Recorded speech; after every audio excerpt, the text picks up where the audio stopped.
council meeting to order. Dr. Britt Blackwell will give us the invocation and pledge of allegiance. Hands with me. Our Heavenly Father, grant this council wisdom to govern amid conflicting interests. Give this council the true sense of the welfare and needs of our citizens. Grant us the ability to work together in harmony, and give all of York County Council members a keen thirst for fairness, integrity, and justice in serving our citizens. In your name, amen. I pledge allegiance to the flag of the United States of America and to the republic for which I stand, one nation, under God, indivisible, with liberty and justice for all. Mr. Kendry, will you give the oath of office to John Howard, Jennifer Riddle, Robert Burton, Richard Irby, and Leon Yard? Please come forward.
Appearances, Jim Britton to give us a Capitol Facilities construction update.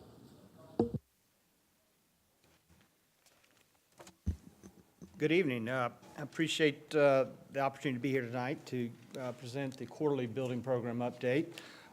If you would, please turn to tab section 1 or refer to tab section 1 on your docs, and we'll start with the Moss Justice Center additions and expansion. Phase 2, which is the building package, is complete. We had two different CO dates, February 12th and March the 7th. Thank you. Today was the actual public day for the judicial side, Building 1. Understand it went fairly well. There's a few glitches, but overall I think it was very successful. Phase 2, which is, Phase 3, which is a renovation component, is the part that we've been concerned about for all along. It's the 400-pound gorilla. We're just getting started. We began the week of March 1st, last week, and it's a noisy, difficult process. We're doing our best to work with the ongoing operations of the courts, but as you can imagine, it's noise, and court systems don't get along very well, so we're working through that. We knew it was coming, and we've discussed that for a very long time. The project will be ongoing through the end of the year. Late November, early December, we should wrap up everything on that campus. Currently, the project, again, is scheduled to wrap up under key issues. Those are a couple things I wanted to point out. Have several photographs. This is an overall aerial from the 7th. A lot of changes. If we refer back to once when we began this in 2015, significant amount of changes on the project. Front of the building looks a lot different, and it's going to continue to look different. This is the old breezeway. We've started a demo from the sheriff's side, and we're working all the way around to the judicial side. This is a shot of the CID department work area. And then this is a narcotics lab. And first shot of the demo of the solicitor's area suite. Any questions? Moving to the new family court, work is continuing, but the phase of the construction there, weather's really hampered the getting dried in. It's affected the brick veneer and skin of the building, which is, again, impacted us getting stuff done inside. Although we have been making progress internally, the project is about 6 to 8 weeks behind schedule. It's not 100% attributed to weather, but it is partially attributed to weather. However, we do have some positive things. We've got permanent power on the building. We got last week. Roofing is about 95% complete, and the veneer is about 60%. We are forecasting to be dried in, which is a major milestone in the life of that building by the end of this month.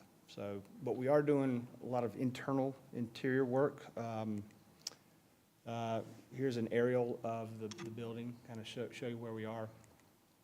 That's a shot from kind of looking towards Main Street. This is looking back towards the Heckle. That's the cupola that we're getting framed up.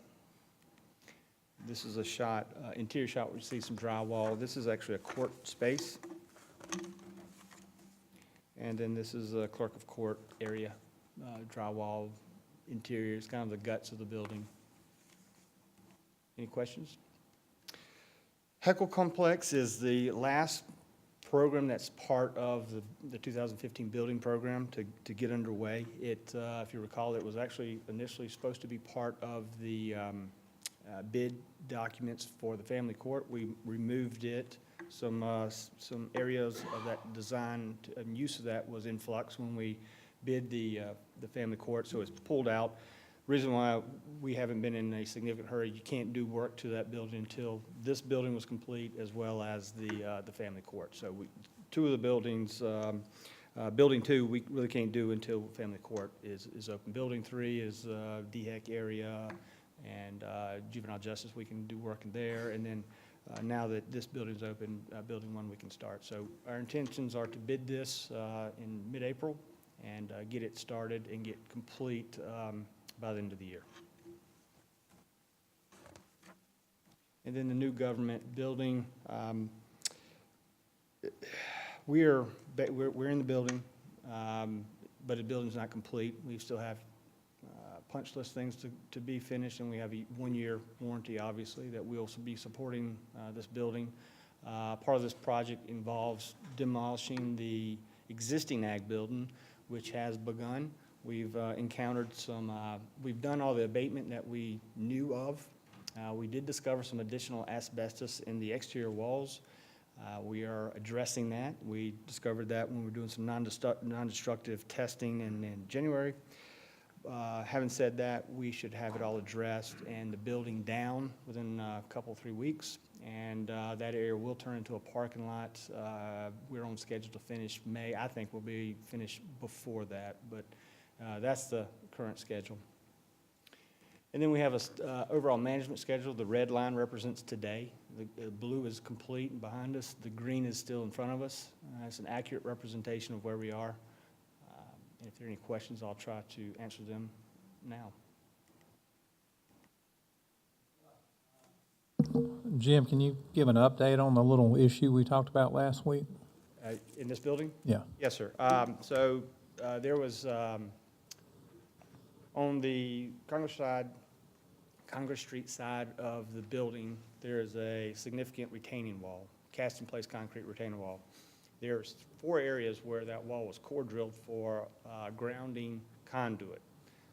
We are 99% sure this is where the issue came from, but we encountered some water leaking into the building from those areas down in the lower section. It didn't cause a flood, but it did cause some wet tile We've addressed it. We are addressing it. It's not fully addressed because we're going to have to, the contractor's going to have to excavate the exterior down to the level of those cores and reinforce that waterproofing system. Honestly, we don't know exactly the reason why, but obviously there's some human error involved, but it's not fully waterproofed. It's a shame that it happened, but you know, nothing's perfect. The building's not perfect, but that's why we're involved in the building for the next 12 months to make sure everything gets addressed so that the building will be perfect when it's finished. Thanks, Jim. Any other questions? Thank you, Mr. Britton. I see that no one signed up for public forum. Is there any matter on consent that anyone would like removed? If not, do we have a motion? Motion to approve.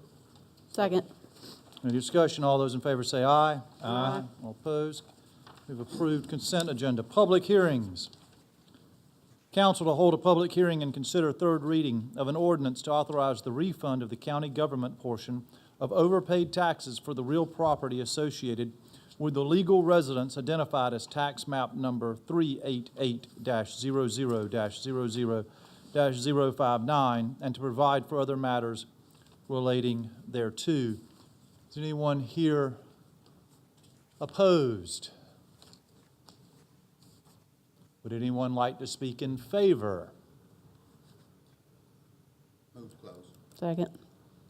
Any discussion? All those in favor say aye. Aye. And a motion on the second. You- No, I don't want to, I'm not in favor of refunding the $94. I told y'all at the last meeting why. So motion to deny.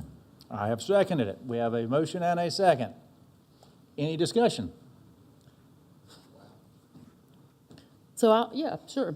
So I think that what I said last time is, just makes sense going forward. And in the past, I think it made sense to refund money to people who had overpaid on their taxes. I was willing to go back 2 years, and in the future, I'm still willing to go back 2 years. But if it costs the county and taxpayers of the county more than what the refund is for, I would be in favor of only paying back the over and above that number. And in this case, we would be, the $94 is less than what it would cost the county to refund that. Mr. Roddy? Well, I thought you said going forward. I didn't know you were speaking of the current one that we were working on. But if I'm not mistaken, has this already been advertised? We've already spent what it costs to do this one. I can understand going forward on the next one, sending a message to the assessor's office as well as other council members that we won't go forward on anyone after this, but we've already spent the money to advertise, so we already have the costs into this one. And, you know, I understand that the concern that we're spending more on a refund process than we're actually giving. But let's remember, this money has already been spent, so even if we deny this one, we don't get the money back that we've already spent to advertise it and go through the process. So I would support what you're saying philosophically going forward. If we're going to spend more than it costs to give back, then we shouldn't do these. But on this one, we've already spent the funds going forward, so I'm going to support giving the money back.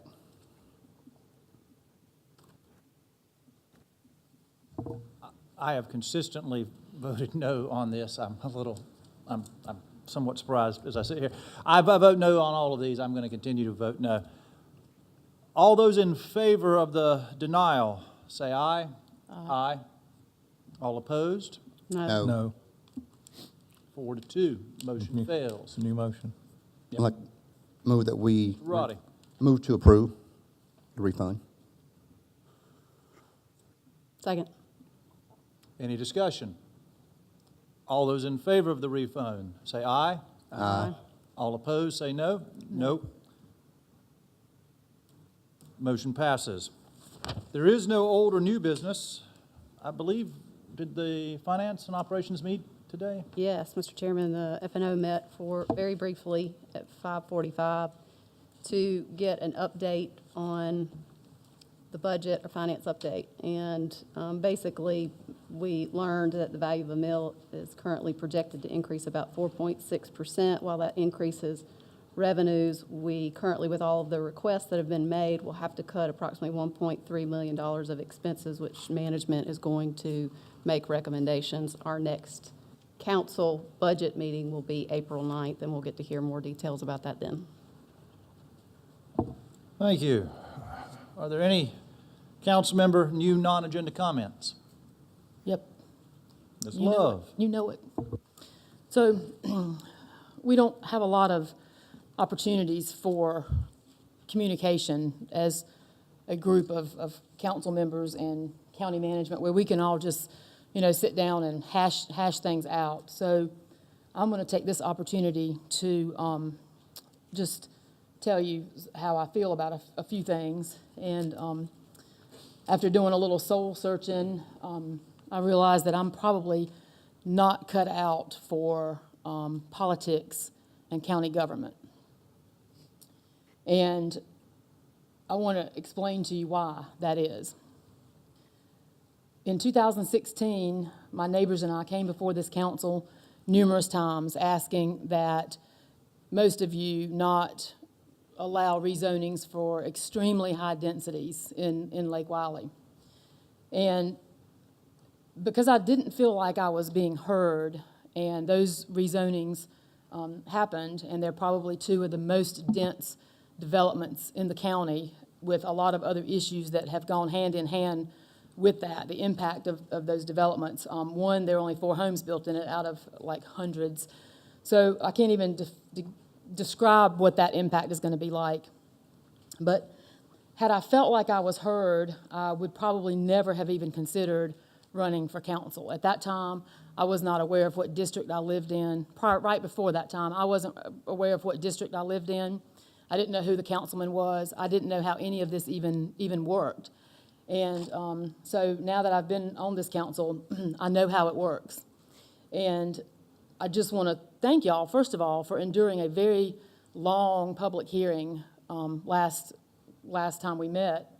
It looks like there's nobody here tonight because Lake Wiley didn't show up tonight. And I just think that it's unfortunate that people have to come before us, the people that they have elected to represent them. I think it's very unfortunate that they have to come before us to convey what they feel like is in their best interest. So, and I was one of those people for about a year and a half, so I know how they feel.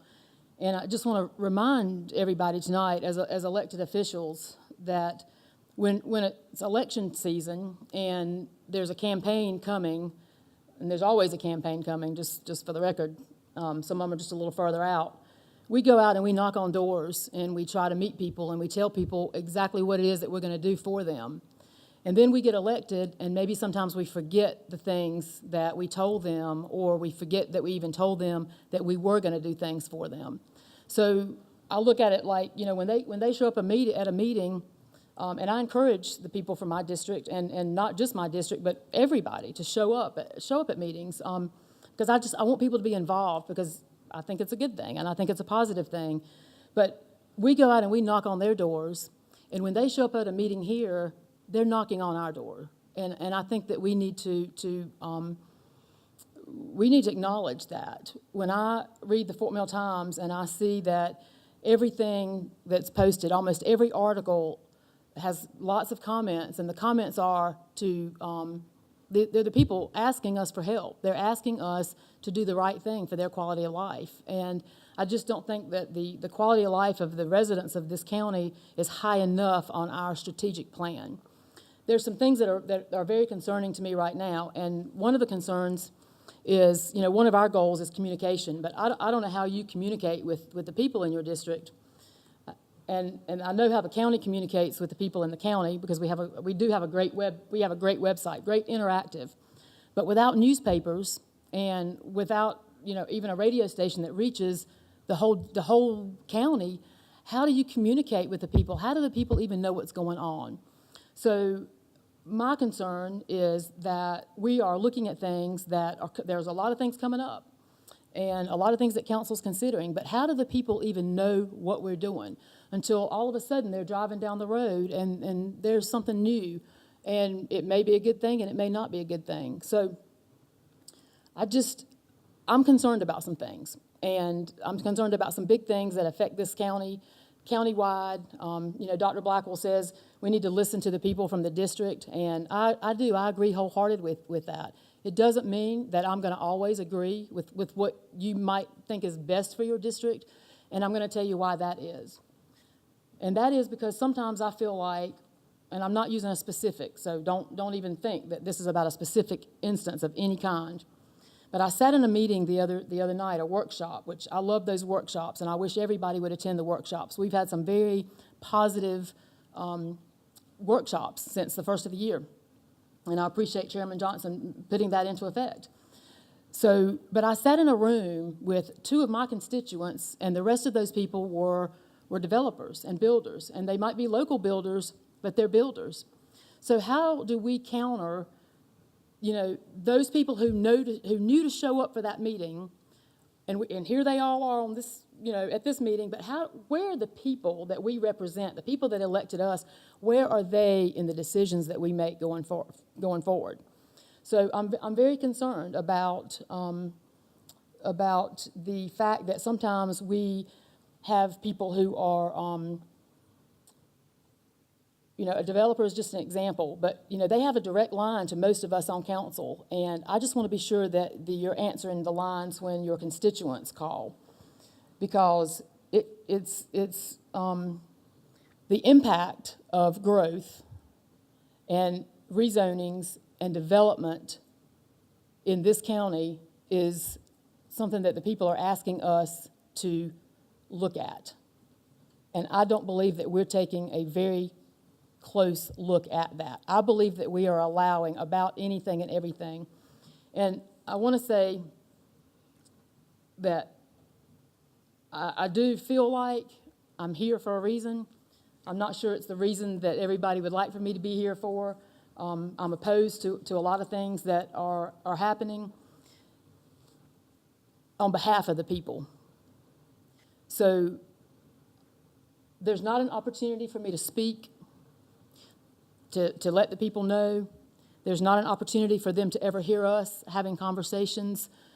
And it's very frustrating. It's very frustrating for someone like me who wants to communicate with the people and get their input and have those people know what's going on and have those people have a voice in what's going on. And I feel like those voices are very limited countywide. I have a concern about fire service in this county. I have questions about P3. I believe those questions will be answered. And when I say that, and people that hear that say, well, what the heck is P3? A few weeks ago, I was saying the same thing. So I think that we're moving forward with some things, and we have not really taken into consideration maybe what the people of the county want and what the people of the county expect and what I promised the people of my district when I ran. So this is certainly not a campaign speech by any stretch. Y'all don't want to hear one of those, but I just feel like I feel very strongly that there are people knocking on our doors and we're not answering.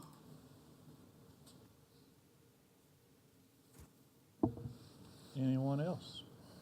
Ms. Cox? As a mother of three, I try very hard, and I think it's extremely important for folks that sit in any position of power or influence, whether it be local or state, that we do a really good job and that we constantly evaluate ourselves, because I believe the best way that we lead is by setting an example. Approximately three weeks ago, Council Chair and I attended the South Carolina Association of Counties meeting in Columbia, and they provided a booklet that addresses not only issues related to how you conduct business, which is a matter that this council has taken up before, but also an ethics provision of that book. And so I believe, as one of our strategic goals and also as something that we've talked about previously, that I expect that the F&O committee will take a look at that booklet, and at least, I think that's already been provided to our county, did we get that to him? To our county attorney. If not, we'll make sure to get him one. I think that there was a lot of good things in that related especially to ethics, and I think it's a good opportunity to revisit that every once in a while, and I think every council member should be provided a copy of that booklet. Anyone else? I will echo Ms. Cox's statement. In fact, they sent us an email last week that I meant to forward to council, and I haven't gotten to it yet. I apologize, which has a link to that booklet, a digital copy of the booklet. And what it is, it's a set of rules and procedures and ethics that they ask that counties adopt, since Robert's Rules of Order tend not to actually lend itself to government. Citizen concerns. Any citizens' concerns, Karen? None. Then do I have a motion for executive session?